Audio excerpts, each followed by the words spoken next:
Welcome and thank you for joining us at such short notice for this urgent session. Mhm. My name is Lionel Bopage, President of Sri Lankan Australians Incorporated, and I will be moderating today. Okay. I would very much appreciate if you could switch off your microphones, mute your microphones so that there won't be disturbances for others. Sri Lanka has endured many natural disasters, but Cyclone Ditwa is among the most devastating in our history. The damage, physical, emotional, and psychological, is being felt across the island and by all of us in the diaspora. Yet, Sri Lankans have always shown remarkable resilience. Time and again, our people rise from crisis with courage and determination. Today, the government, authorities, and countless community groups are working tirelessly, and our purpose is to support, not criticize, those efforts. Disasters of this scale remind us that no one can respond alone. They demand humility, collaboration, and the pooling of our collective knowledge, resources, and compassion. The needs on the ground are enormous, and this is a moment for all Sri Lankans, wherever we live, to extend a hand. Let us listen with empathy, work with openness, and stand united. If we hold fast to our shared humanity, we will find the strength to act. Today's session will give us clarity on the realities in Sri Lanka and how we, as a diaspora, can meaningfully assist in meeting immediate and urgent needs. Thank you. Now, let us move on to the important segment of this event. Dr. Najit Indika will be our first speaker. He is a member of parliament in Sri Lanka. He is actively engaged in the government's disaster management initiatives. Let us invite Dr. Indika to share his thoughts. Thank you. Thank you very much. Can you hear me? Yes, yes. Yes, because I'm still in the division secretariat now with the flooding arrangements and campaign. So should I continue my speech in English or Sinhala? English, It please. will be better to speak in English because there are people who won't understand English. Sorry. Okay. Thing is that first of all, thank you for inviting me for the discussion at such a disastrous movement and with this all incidents. Actually, it is relief to speak with you and share this situation, this real situation, and the what is happening here is actually it's a bit relaxing. I mean that I'm still even now. I requested from Comrade Lionel Bopage to let me speak few minutes, and I have to log out from the meeting because still I'm in the Colombo Division Secretariat and among the flooding aid campaign. So the thing is, I want to raise only few things. I think from the media you all know. You all know what is happening here, which are currently broadcasting through the media. But we all know that what is really happening here, micro details about the incidents, they are not. All of them are not. Uh, have not that published to the media yet. I mean, if you about the mountain areas, especially Nuwara, Nuwara, Badulla, Masale districts. Most of them, we know some situations, some incidents, some landslides, but also there are covered and that, what I say, that still unreachable areas too.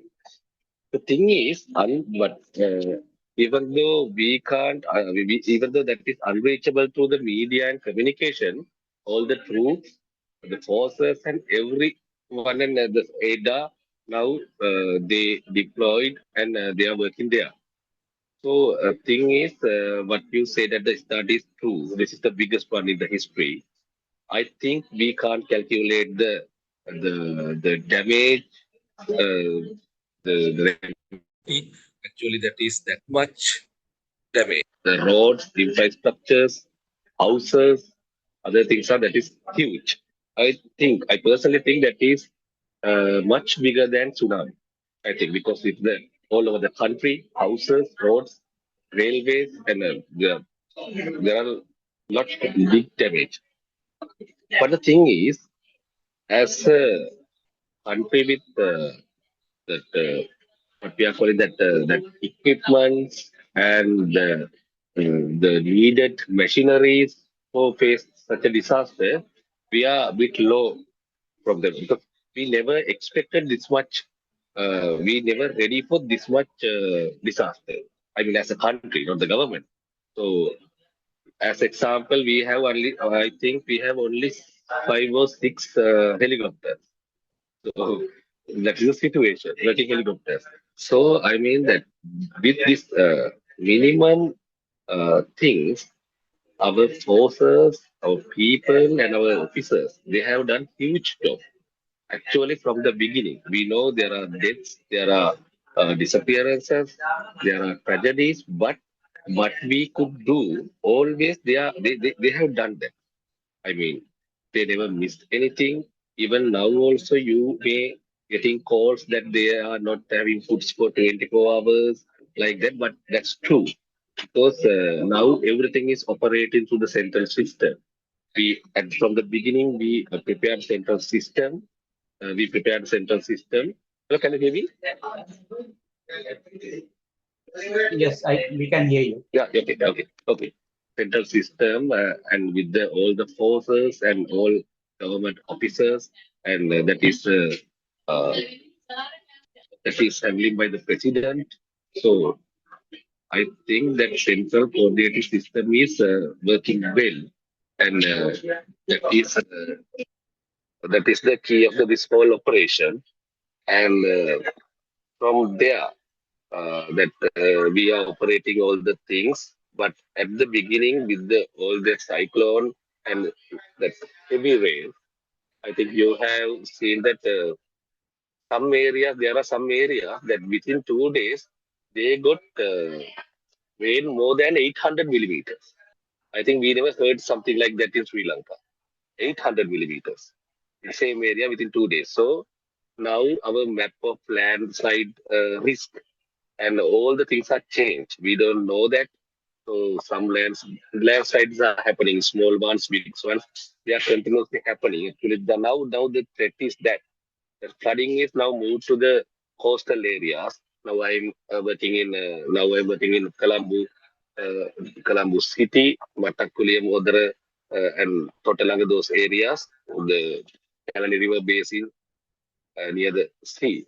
So now flooding is moved to those areas, but risk of landsliding is still there because with that huge rain that we never experienced this much rain uh, after this development. I mean, we heard something, something similar to this or something we can call similar to this happened 1947, but I think in that time, mountains and cities and the people, population, housing, everything was different. So now with these all changes, all projects, so I think we can't uh, pre-estimate or we can't that exactly, accurately forecast landsliding and those things now after these 3 days. So even today, we had to face several landslide. In my mind, I'm working with this operating system, so my mind, I was going to tell small landslide because there are big landslides. Uh, we can't uh, we can't calculate or find proper number, real actual number of deaths and disappearances yesterday. today also there are several Kurunagalamalla and several landslides. I think, and what the specialists are saying is landslide risk is there for few days, but flooding is coming downside. So I think by tomorrow morning that this is decreasing level now, our risk, and that now rain has stopped and that happened. So what I have to, what I want to tell you and ask you is that government and the state is properly handling that. I can assure that what we have, what the resources with the all the resources we have, so they are doing more than that. So rescue missions are always 24 hours continuing. I think with this minimum resources, people are working very hard. They are risking their lives. Even I think you saw yesterday that that rescue mission from that bus Palau area. Several Navy officers, several Navy soldiers, they have several the number of Navy soldiers nearly dead actually in that mission. So they saved their lives uh, luckily. So they are taking that much risk, all the officers. So they are working, I think, in that side. As a country, as a people, we don't have to worry about that. I can assure you that. But the other thing is that now government is spending a lot of money, and now at the moment we don't have shortage of that for providing food and everything. But I think just after next few days, we have to face this is whole country. Whole country. I think no place, no district survived totally. So our cultivations and everything is destroyed. I think we don't have proper estimation yet. So in near future, we have to face that those things, that health problems, and I think food also. Now, this is not proper official government statement, but we can assume is that that shortage, and we need lot of. I think as a country, we might need a lot of aid. So other than basics need recovering, housing, and other than that, huge projects we have to start huge projects and as soon as possible. As example, the huge bridges have been broken. So at the moment, Nuvareli town is isolated. Every road has disappeared in somewhere with the landslides. So I think that is the lot of money spent in things, and we have to think after next 2 3 days. So at the moment, we are focusing on rescue lives and feeding and providing basic needs for people, and those are the main focus of the government, especially rescuing. Sometimes we heard some disappointments that this is 24 hours, but still no one came to get us like that. But thing is that we have to with the minimum boats, minimum helicopters. Always we have to focus on lives, and life-threatening people, life-threatening areas. So that is what going on now. Sadly, I and you, we all have to face the truth after day or two when we got the real numbers of the tragedy, especially in the mountain area. So I think, but that is the truth. So what happened is happened. There were no ways to stop that. I think not in Sri Lanka, not only Sri Lanka, some regional countries now it is in South India, but it's less with the not this much affecting. But Indonesia and some other countries also affected. There are hundreds of dead. So I think as a country, as a people, we have to face that as a government. So from the government side, we are doing everything we can, and we are ready to work with everyone who are ready to work. This is not about politics. This is not about the other politics or political arguments. So we have to provide our people their basic needs and basic security. So I think we have to focus on that within next few weeks, next few months. So government, as a state, as officials, so now they are working at their maximum So from you, we are asking at the moment. I can't ask exactly. Please consider about this like that. But uh, let's have connection, and we always publishing things. So let's work together, and please work to provide as maximum support to the Sri Lanka at the moment. So in your country also, you can. I think you can. You are capable people, and you can do a lot of things. So in the future, with the estimations, with the what happened, with the real estimations, we can assess and we can say what is happened and what has happened and what we need. But the now the government has published official account numbers. I share it again with the red line Gopagi, and uh, so that is please do what you can do. And here we are doing. I think we are officials, especially doing their maximum. So luckily that threat is now disappearing. There are no more weather threats according to the specials and those institutions. But the effect, what affect us is long lasting, and next few days also there are risks in some area. So still we know we have to continue rescue missions for few days. So while doing that, we have to fulfill their basic needs. So we are doing our maximum, and as you said, uh, uh, truly that this is the biggest one we are facing. So I think we can face that, and we are doing what should be done. We have done what should be done. So and thank you very much for inviting me to brief and share this with you all. And I'll excuse you actually. I think I can't be here until the all the meeting is ending. So Thank you, thank Doctor. you very much. Thank you, Dr. Indika. But I just want to, with one question, it's not a question, Yes. just to get a clarification. Yes. If there are any bureaucratic barriers, sort of in whatever we're trying to do, we are not trying to, undermine whatever the government does.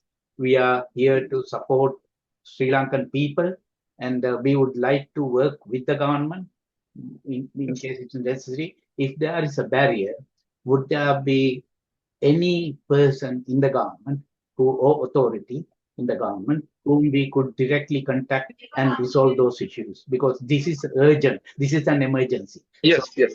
It's two things. Now, foreign ministry itself has started to contact foreign person in here and provide their needs, and contact our citizens in outside the country and coordinate those aids and those things. So I think as a person from the government, you can always contact me, and I am working with the Central Operating Center in these days, so I can contact anyone, any minister, or that resolve the problem. So within next few days, if there is any problem, you can directly contact me, and I can attend. And also, foreign minister is always available. Today morning also, I spoke to him. So he is ready to do this.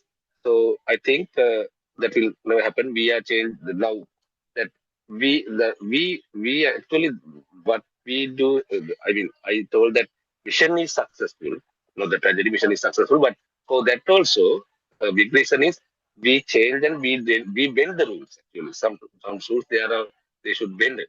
So now we for the aids limit the aiding limits and for the government circulars. So we changed lot of them, and now it's freely people are doing the operation. So if there's anybody happen, please contact me, or if you want, it's the urgent thing, I can direct you to the relevant minister. Okay. Thank you very much, Dr. Indika. We understand that you are very busy, and so I think all of us have to excuse Dr. Indika and let him leave the session. Thank you again. Now, tonight we have Mr. Delvin Pereira as our second speaker. He serves as the District Governor of Rotary District 3220 in the Maldives and Sri Lanka. Let us welcome Mr. Pereira to share his thoughts. Thank you, Lionel, and good evening to all of you. I was just listening to Dr. Najit's the thoughts he shared. So before I could come on to giving some outline about Rotary and its work and how Rotary is involved, I would just like to touch on some of the points that he shared. Yes, this, although in terms of loss of lives, the tsunami was big.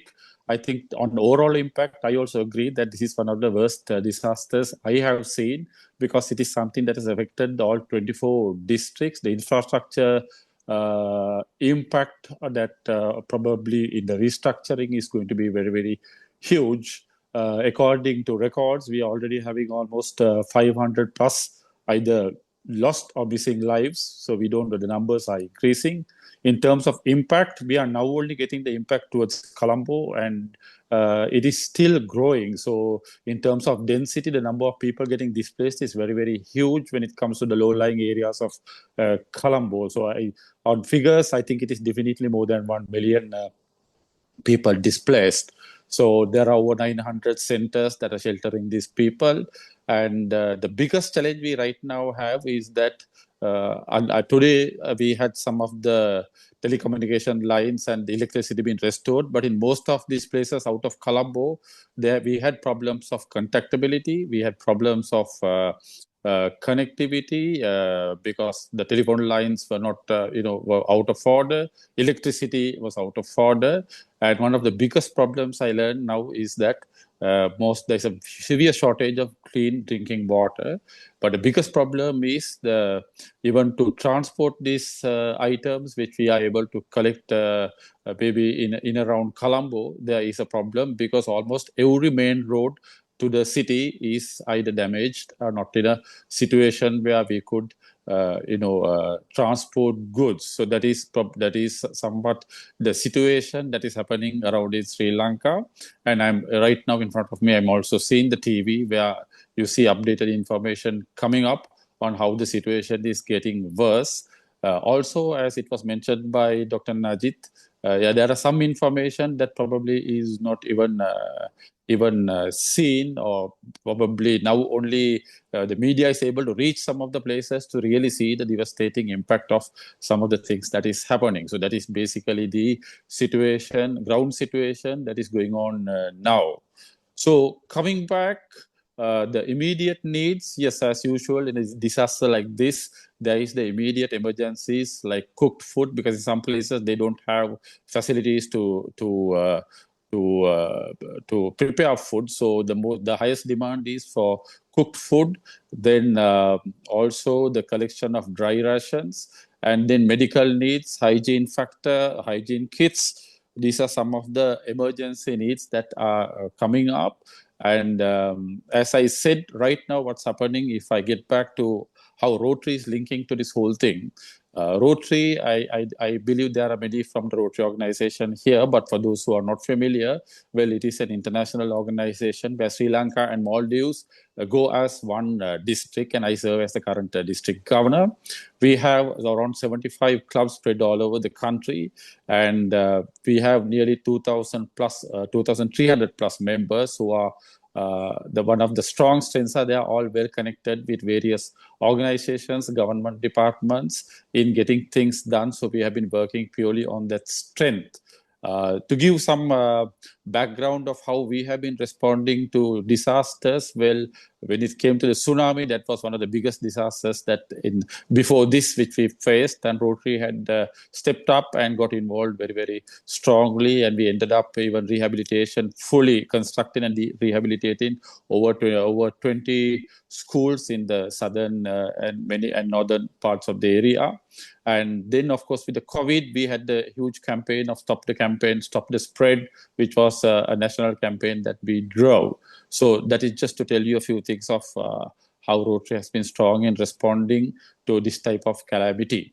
So right now, what is happening is, as I said, because of the disconnectivity and also the fact that it's not reachable to many areas, many of our club members are involved in their own areas. They have mobilized resources. They're working with the divisional secretariats, and they are working on providing cooked food, dry ration packets or dry ration packs, then providing water and many sanitization equipment and various stuff. So these are right now the emergency requirements, which is going to last for at least another 2 weeks. And what at district level, what we have done is we have launched a fund, and we have, of course, reached out to whoever donors, and we are collecting funds. Yesterday, we, as an initial step, we to over 20 clubs, we did release 100,000 each, just as an encouragement to support their efforts. But as we go on, we intend to support them financially, because right now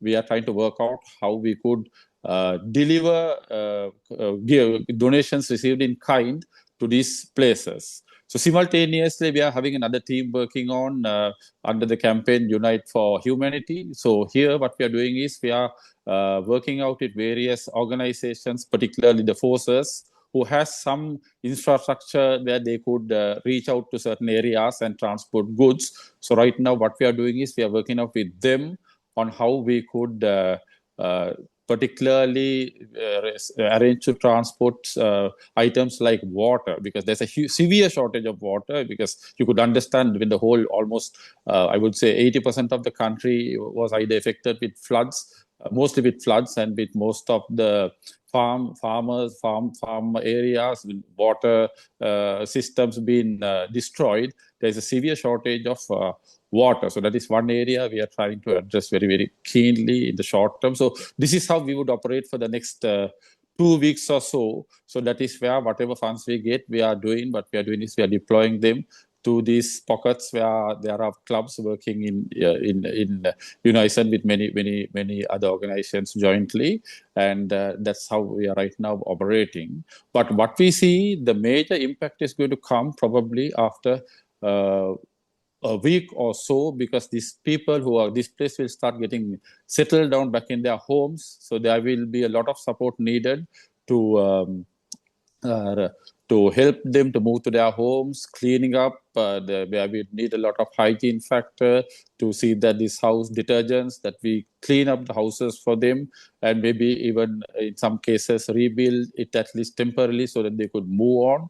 So these are areas that we are going to have a lot of support needed there in I would say the immediate medium term. So this is where Rotary has always seen that we would have a role to play, because we do have a lot of connections with donors who are able to donate material that will help us. So that is an area that we are right now planning, and we, as it was mentioned by the doctor, the impact analysis, there is a lot of work to be done, because we are still getting numbers and figures. So we are in the process of analyzing the impact on how we reach out to these segments and help them. And in the longer term, that is, I would say maybe after people get settled down, then that is where we are going to have the economic problems coming up, because as it is, Sri Lanka was anyway suffering after a crisis. So we are in the process of recovering, and now this is the worst thing that could have happened in a situation like that. There are a lot of small businesses and small timers whom we'll have to help to rebuild their lives.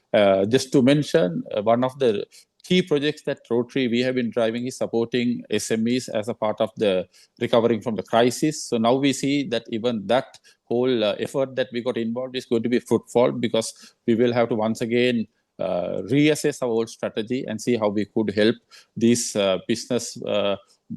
small-time business segments to rise up after this crisis. So that is somewhat in a nutshell that we see the whole situation. So as it is, as I'm right now delivering these thoughts, we have many clubs. I'm getting a lot of messages, many clubs, many members involved at ground level. Some of them are running kitchens, mobile kitchens to provide food and supply to some of these affected areas. and many other requirements being attended at which are more of emergency need. So that is basically the ground situation of what is happening right now. And we see that Rotary as an organization has a lot to do in the whole rebuilding process as well as responding to the emergencies. So this is where we would like to sort of appeal to you that you could join in our efforts in whatever resources that you are directing. One of the things that will be very important is that you need to make sure that these resources are directed to the right places, and also there is proper transparency maintained. So here, the whole managing of whatever resources, funds we received is handled centrally at Rotary district level, and all our finances, whatever we get, we are accountable, we are audited. So therefore, we have a huge responsibility to make sure that we are accountable in the way we deploy our resources. So that is where you could also place some faith if you are planning to direct any resources to Rotary to support our efforts. That is one assurance that I could give you. So this is some of the things that I could share with you in the very, very sort of summary form. But certainly, if there are any questions to be answered on any specific area that you would like to know, I would be more than happy to share our thoughts.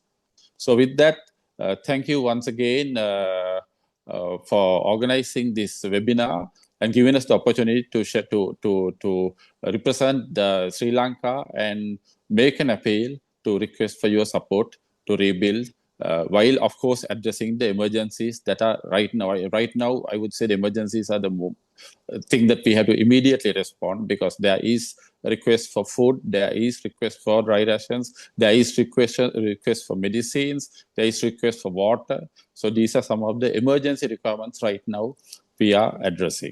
So thank you very much once again, and open to any questions. Thank you, Mr. Pereira, for your presentation. And probably, if I brief, sort of, you explained that we cannot have an impact assessment now because exactly time to do that. And then you explained the urgent necessities, what people need, and in the short term, in the mid term, and in the long term, and which is very useful for the diaspora to assess what they need to do. And we will come into questions and answers at the end of next presentation. So thank you very much again. Okay, let us move on to the next speaker. Our concluding speaker is Mr. Haran Ramachandran, OAM, a well-known Rotarian. We Sri Lankan Australians have worked with him for a long time now, so we know him pretty well. And all of our interactions have been constructive and positive. He was the president of Rotary District 9685 in Australia. At the moment, he chairs the District Rotary Foundation and is the district governor nominee. The floor is yours, Mr. Ramachandran. Thank you, Dr. Lionel. Thank you for this welcome and organizing this platform to listen from Dr. Indika and District Governor Delvin on the current ground situation, and how Rotary is complementing the government's efforts to address this current crisis. As DG Delvin said, the country hasn't seen a natural disaster in this scale affecting the entire nation, and it's a challenge for both government to address and for us to step forward to see how we can help. So as Dr. Lionel said, my name is Haran. I'm a Rotarian from District 9685 in New South Wales, Australia. So one of the important role that I see that I'm taking during this crisis is bringing the Rotary family and the community together here in Australia, especially within District 9685, a district that's well known for our generosity, compassion, and commitment as to service. And just to divert, in the last few days, I've been deeply encouraged by how quickly the Rotarians and community partners have responded to our call to support Sri Lankan crisis. Before I go into to that topic, I just want to bring a background that, as Delvin said, the long-term plan, as we did in tsunami and going back from there.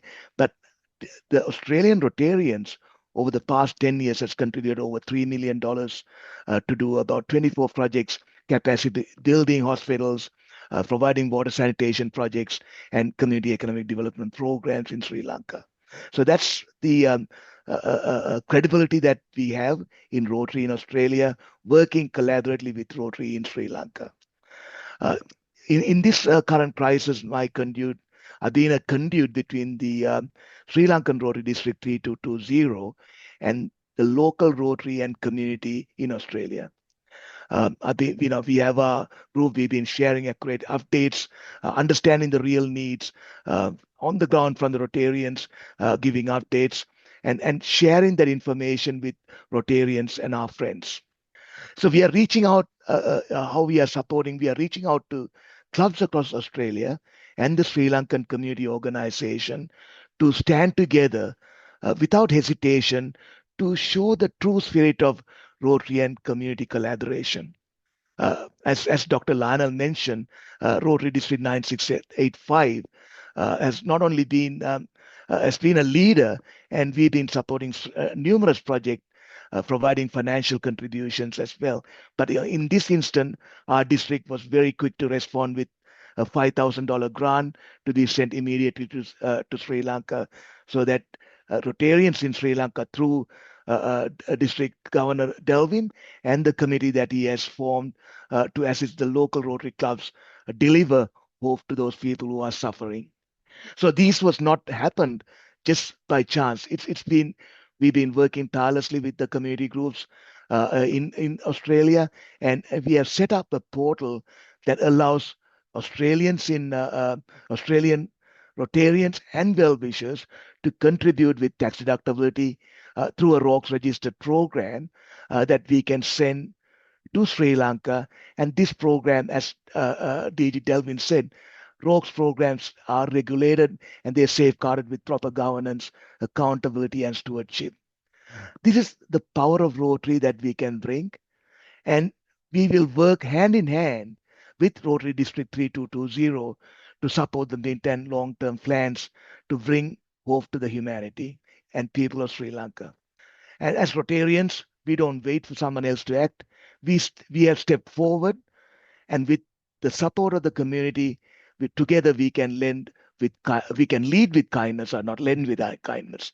So as long as Sri Lanka needs us, we will continue to stand beside District 3220, connecting our clubs, connecting our communities, mobilizing our networks, and delivering hope through meaningful and coordinated effort. So I seek your support, our community support, to enable Rotary to rebuild after this crisis, just as we did during tsunami, just as we did during the financial crisis, and every other time that Sri Lanka has needed. So thank you, Dr. Lionel, and thank you everyone for this opportunity. Thank you, Mr. Haran Ramachandran, for your presentation. And let us move on to the discussion session. We have another 15 minutes, and so it is open to questions. I would like Mr. Ramachandran to clarify how to deposit funds, to how to do that, because people will find sometimes confused as to how to donate. The second thing is how the transparency operates. I think Mr. Pereira tried to explain that, but I think it is better to, because yesterday when I contacted some media network here in Australia, they asked, they need some guarantees that transparency is ensured. There will be proper accountability. And so those aspects, if you could briefly explain, I would very much appreciate it before we are moving to questions. Thank you, Dr. Lionel. The donation portal is online. It's managed by ROCS, which is ACFID registered and ACNC registered organization. The funds are directly contributed into the ROCS project under our Sustainable Rotarians for Sustainable, which program is Sustainable Lanka. So these funds are managed by ROCS. It's an entity that is governed by the Australian rules and regulations and audited by the ATO and ACNC as well. So the funds are deposited there. It's very transparent. So the ROCS can provide a report on all the donations that have come in. So they manage all the funds. We as Rotarians don't manage the fund. We don't touch any money or anything. So it's online. You can do a credit card donation or a electronic fund transfer or a bank deposit. And your tax receipt is immediately sent to your email address if you contribute through a credit card. But if it's a EFT or a bank transfer, once a transaction has been completed, your tax receipt will be sent to you for your financial year. Once these funds come in, the usual way that we work is we request the funds to be transferred to that dedicated account that District 3220 has opened to address this current crisis. So the funds will go to that account and then it will be dispersed to the clubs for immediate relief programs to address the community's need locally. Delvin, District Governor Delvin and the committee will provide a detailed report on the expenditures that they have done. So it can, and I've been told it'll be all audited and shared back to us, which can be again shared with all our donors. We have been keeping our donors up so far. We have received over $12,000 in donations from our local communities and Rotary clubs. And we have provided immediate response to all the donations with what is happening and also on the current meeting that we are having today. So our transactions will be very transparent, Dr. Lionel, and it falls under the Australian regulations for charitable act as well. Thank you very much, Mr. Ramanathan.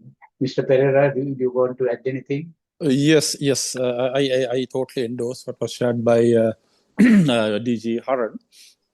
Because we Rotarians, we have always been known to be very good project managers. In fact, we work on a lot of global grants that we do, and these are all accountable. And we basically what we undertake, we account for it. It's audited, and as I said, in this particular initiative, this will be district controlled. So therefore, whatever funds that are dispersed, of course, I would see this as two segments. One is the immediate temporary relief, where we are disbursing this through clubs and we are making them accountable, and this is done by a committee that we have set up for evaluation, and only on evaluation that we do it, although it is quick because it's emergency. But with regard to the medium and long term, they will be on proper assessment and evaluation, and will be on a properly identified cost that we would commit to. That is, it will be rebuilding the schools, or we would be very specific on how we use the funds. Thank you, Mr. Pereira. Let us move on to Q&A. I think the time is 9:20 Melbourne time. So if you don't mind, we could extend it by another 10 or 15 minutes, the session. So it will go to 1.25 hours. I will get about maybe 8 to 10 questions maximum. We don't think. And the answers should be very short, and we expect it to be very brief. Yeah. Lionel, I have a question. Mohan Seniratna. Yeah, please. Go ahead. Haran, can you kindly repeat the bank account address details slowly, and ideally the website, so that the listeners can note it down? I think this is very important because you went quite fast. Secondly, I think it would be useful for us to know what are the immediate top five projects that the Rotary Delvin Pereira District Governor is going to focus on, so that the donors here have some assurance where how effective that those donations are going to be. Thank you. Haran, would you answer the first question and I'll follow? Or? Absolutely. Mohan, thank you for that question. The portal address is I can give you the exact address on the chat group shortly. So it's an online portal, and you can. It's a 3-step process. So you go into the online portal. And then once you go in there, it asks basic questions of your name, etc. Then it asks you what's your contributions going to be. You confirm, and that's it's a very simple, straightforward step, Mohan. I will share the link on the chat group shortly as well. Yes, just to follow up on the second part, Mohan. Yes, immediately, as I said, immediately our focus is on emergency needs. I would think that up to about $50,000 probably may go for that, because we need to support on various. That is the immediate emergency of food and providing bed kits, sanitary support, and all those things. And then, of course, as I said, the people moving back to their homes, supporting them for detergents and that type of thing. So for that, we are getting donations from various quarters. So whatever short term we get, we will be using for that. Then on the medium and long term, if one of the areas that we're looking is, we know that as the previous doctor mentioned, representing the government mentioned, there is a huge infrastructure development and the government is going to invest. So I'm sure there's going to be a lot of areas that they would find it difficult to immediately restore. It all depends on what foreign aid that they're going to get. So our area, to make it short, we'll be looking at education as number one. Then number two will be helping small businesses revive, will be number two, because we already have initiative on that. Number three would be helping rebuilding, that is rebuilding of houses on small scale for the needy, not the large ones, but the needy, where we can assist on shelter. That will be an area that fails. So those are I would right now say those are the three areas that we will focus. And the fourth being, of course, looking at the emergency needs. That is the emergency needs on immediate short term, which will run up to about 2 weeks. And after 2 weeks, the resettlement of people in providing, cleaning their houses, helping them resettle, and all that is involved with that would be the immediate temporary needs that we would handle. Thank you very much, Mr. Pereira. Lionel, I have a question. Yes, please. There is a hand raised by Miss Lalita W. from Melbourne. It is your turn. Who was speaking now? Yeah, I'm Lalita. Yeah, please. I'm wondering whether are you going to approach the government for support, because they have acknowledged disaster, and someone has Aru has sent a government.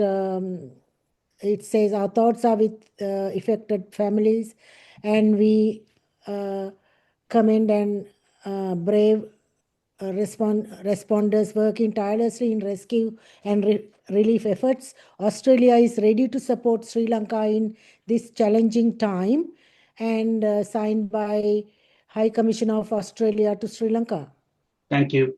I will respond to that question, because sort of as the speakers pointed out, that is by Dr. Najit Indika as well as Mr. Dylan Pereira, sort of there are urgent needs at the moment, and we look forward to the support of Australian government. We can advocate for that, and that is a good thing, and we will go ahead with that. But when you move a government, when you move a bureaucracy, it takes time, because it's a very, very long process, right? Okay. So for addressing short-term issues, we need to do it as a community. We have to get together and help each other and try to get the people out of that devastating situation. I think that is what we are trying to do here. The second and third, sort of, this is short term, but in the midterm and long term, as you correctly pointed out, we have to seek the Australian government's assistance as well as other government's assistance, and it will be led by the Sri Lankan government as well as we can lead it here. Okay. Thank you very much for your question. Okay, now, the second question is by Mr. Chandana Herat. Lionel, thank you. Oh, sorry. I think, can you unmute yourself, please? Yeah, sorry. Thank you, Lionel. So all the three gentlemen actually explained everything very well. But my question is, like in the gentleman who spoke last, actually collecting funds here in Australia and to fund, but the government of Sri Lanka actually already announced the way how people can transfer money, like in a dollar account to the central bank and the rupee account to the treasury.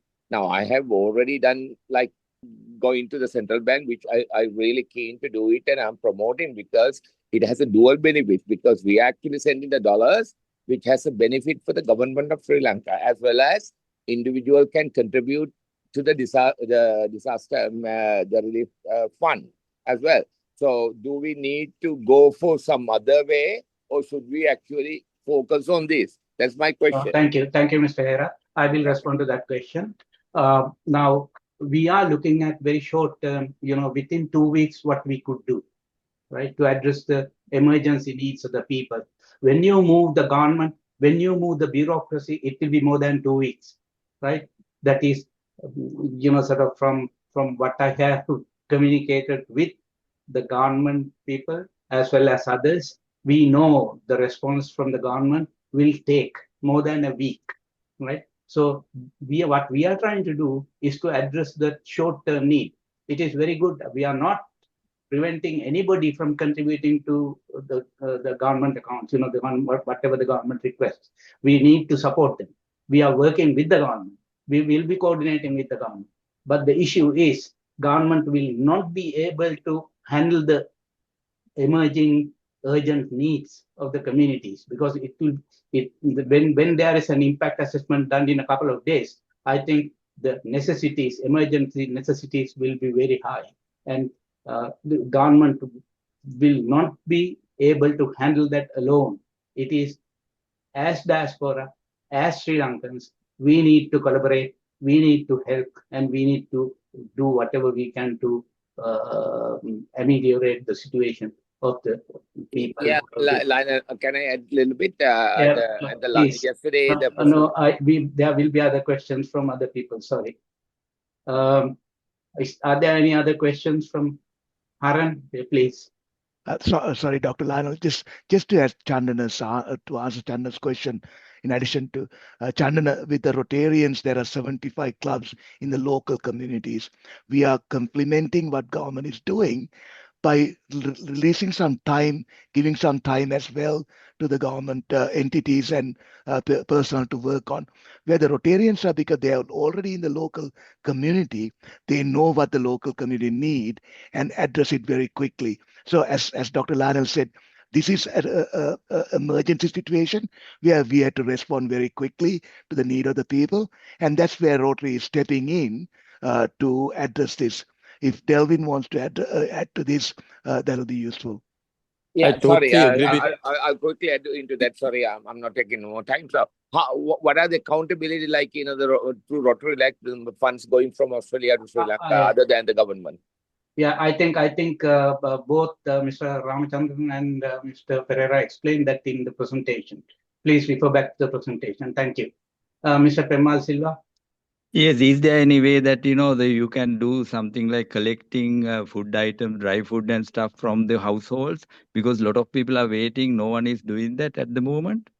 Yes, I will answer that question. Is it okay? I would answer that question. Go ahead. Yes. So right now, through Rotary, we have set up a committee and we have set up some collection centers. We will be sharing the information. But as I said, one of the biggest issues we had was reaching out to areas out of Colombo, because right now at each area, as it was rightly said, those Rotary members and clubs know the requirements. But unfortunately, we have to work out the modality on how we pass on goods to those areas. So today we had a discussion with the Sri Lankan forces who have agreed to tie up with us and have them transported to those centers. So we would share the collection points. So if there's anybody who wish to respond in kind, we would arrange to collect them. And through these army forces to the identified centers, we are planning to have them distributed.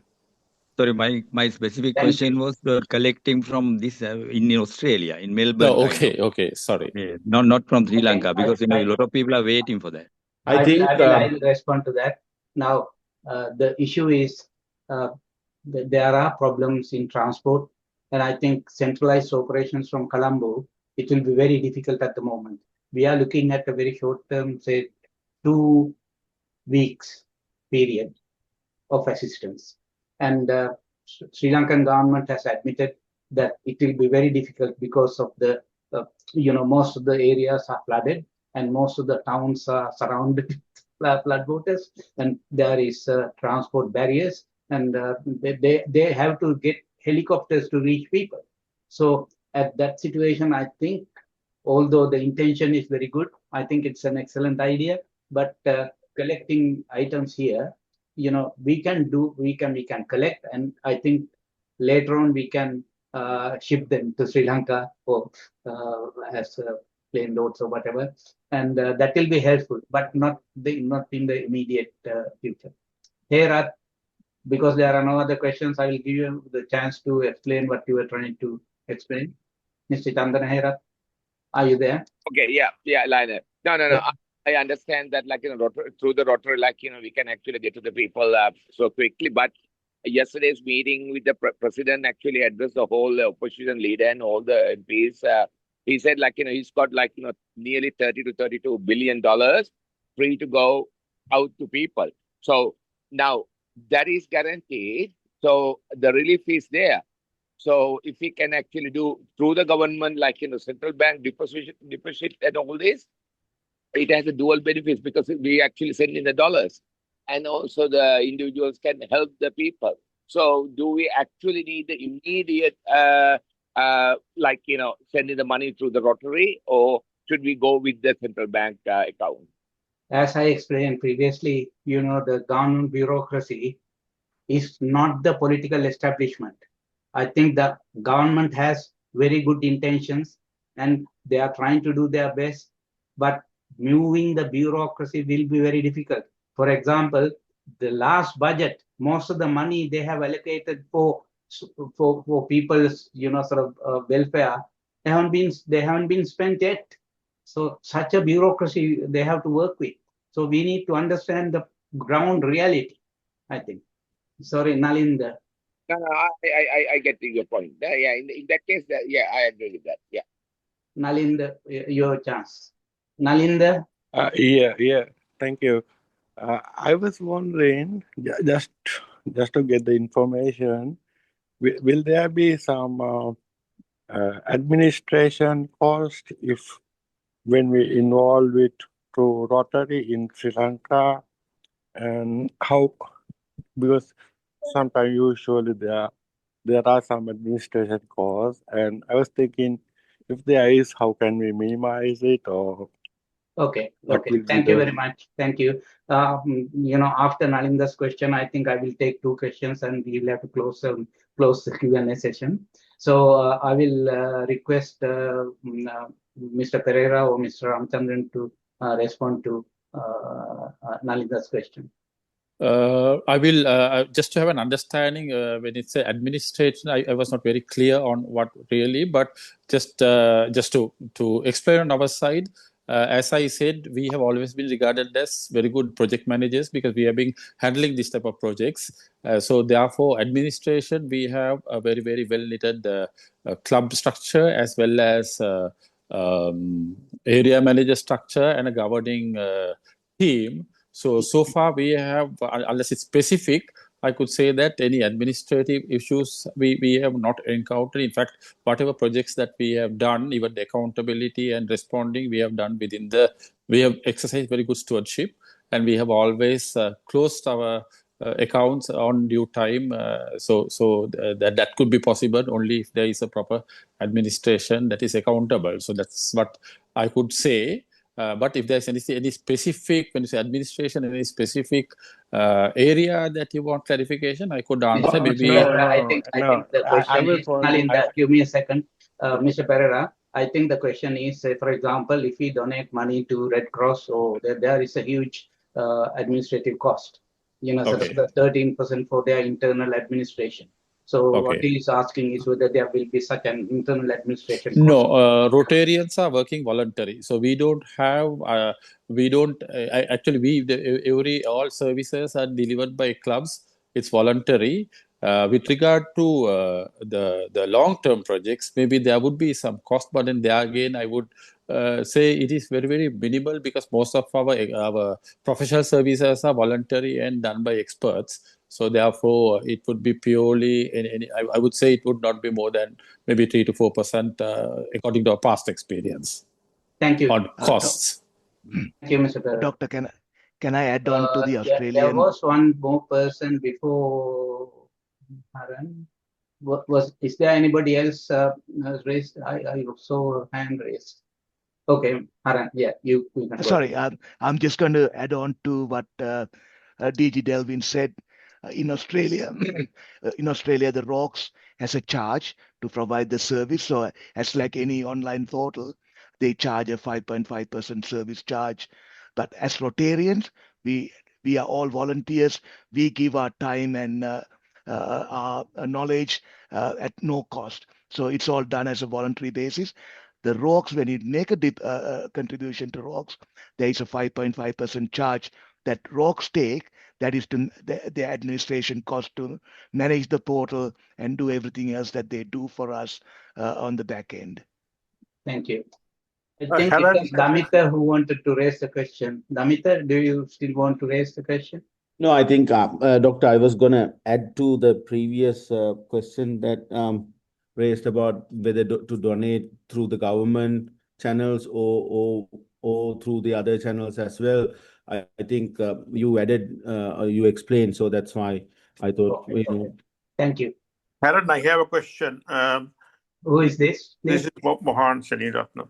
Yeah, it will be the last question, okay, because we have to close down because it's already 9:30. So, okay. Haran, have you been able to get Rotary International funds for relief funds for this project, or how is that progressing?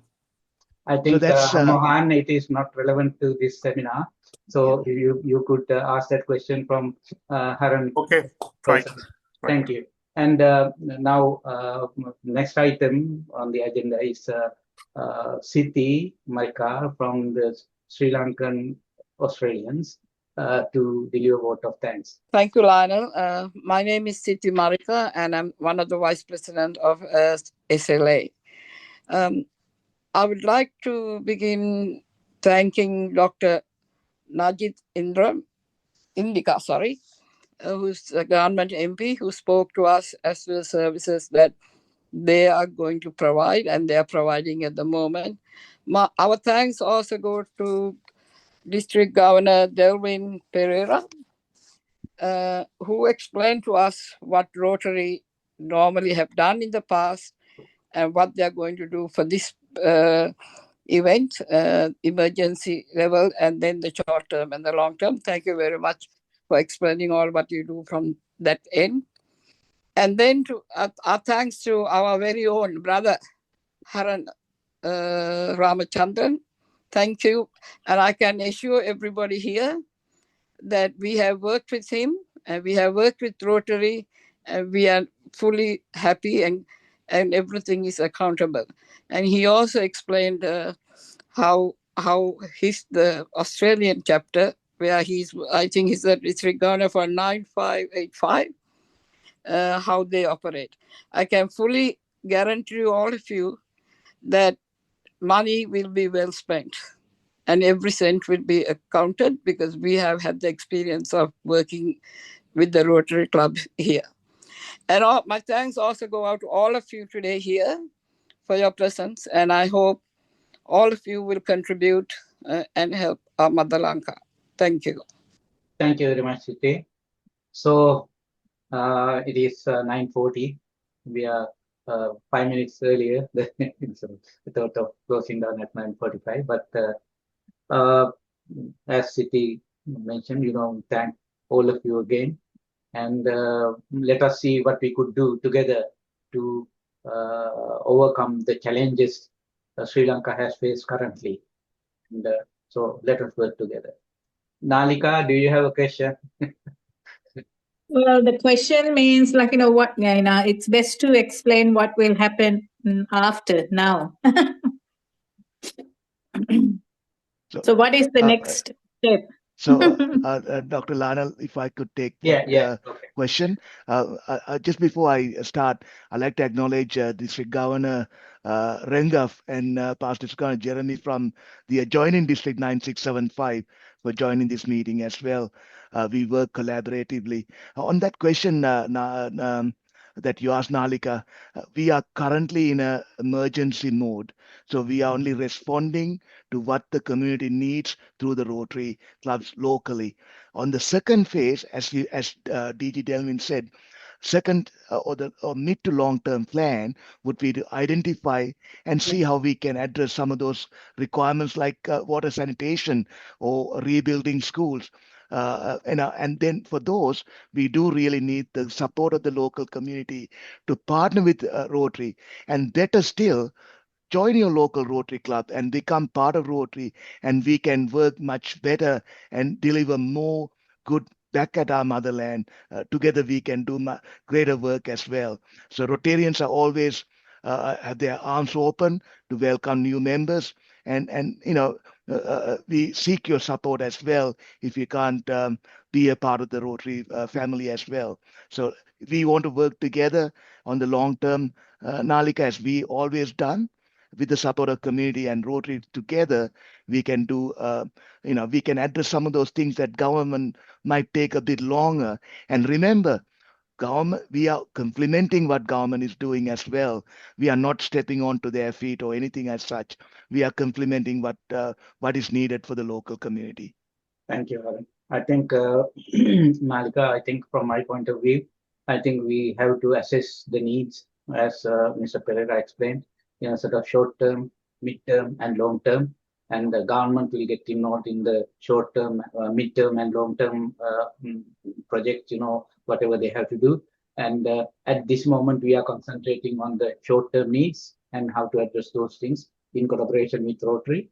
And then we can, when we reach the other stage, sort of midterm and long-term needs, then we will assess that situation and we can come to our own conclusions and work on that basis. Okay.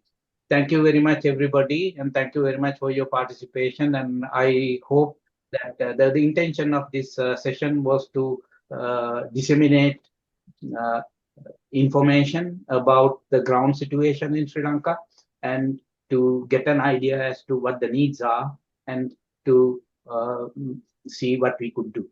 So I think the objective is achieved from my point of view. And again, thank you. And I will have to end this session now. Thank you very much.